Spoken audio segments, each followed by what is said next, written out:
नमस्कार दोस्तों। आज हम राजस्थान की 3 बहुत ही महत्वपूर्ण पुस्तकों की बात कर रहे हैं जो दिखने में बहुत ही छोटी हैं लेकिन बहुत महत्वपूर्ण ये स्थान रखती है अपना।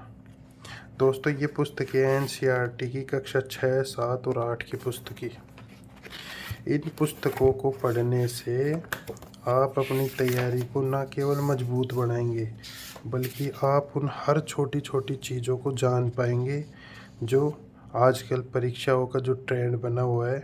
मूल किताबें, ये वही मूल किताबें हैं दोस्तों। नया इनका एडिशन आया है इसी साल। बहुत अच्छी पुस्तकें हैं। देखो आप इसकी राजस्थान का परिचय, राजस्थान के इतिहास जानने के स्रोत, ये सब कुछ इसमें वही चीज़ें हैं जो हम पढ़ते हैं। दूसरी पुस्तक कक्षा 7 की है। इसमें देखो वन्य जीव संरक्षण, खनिज, कृषि विपणन, व्यापार, आज़ादी के आंदोलन, संविधान निर्माण में राजस्थान का योगदान, विश्व धरोहर सूची, राजस्थान का गौरव, ये सारी चीज़ें इसमें दी गई है बहुत ही सरलता से। तीसरी पुस्तक है कक्षा 8 की। इसमें देखो 18वीं सदी का राजस्थान, 1857 का स्वतंत्रता संग्राम, राजस्थान,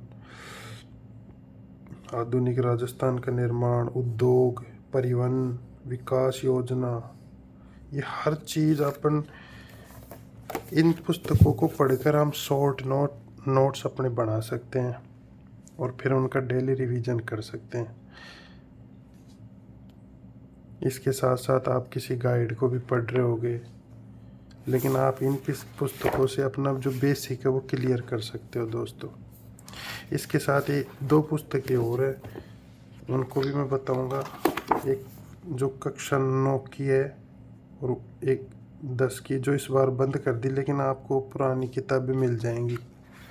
वो भी बहुत शानदार किताब है। लेकिन ये दिखने में छोटी कक्षा की किताबें हैं, लेकिन इनको आप ज़रूर पढ़ें एक बार और इनके नोट्स बनाएं। इनकी किताबों के पीछे नहीं भागना चाहिए हमें इनमें से इम्पोर्टेंट जो भी पॉइंट है उनको एक कॉपी में लिख लेना है, जिनको शॉर्ट नोट्स कहते हैं, और फिर उनका रिवीजन करना है।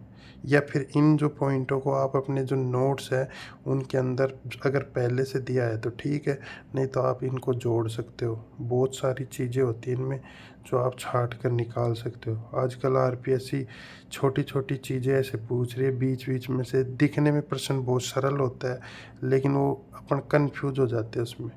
उसके लिए एक ही रास्ता है, शॉर्ट नोट्स बनाओ और बार बार रिवीजन करो। और नोट्स तैयार केवल एक किताब से नहीं होते, हमें उसमें ऐड ऑन करना पड़ता है।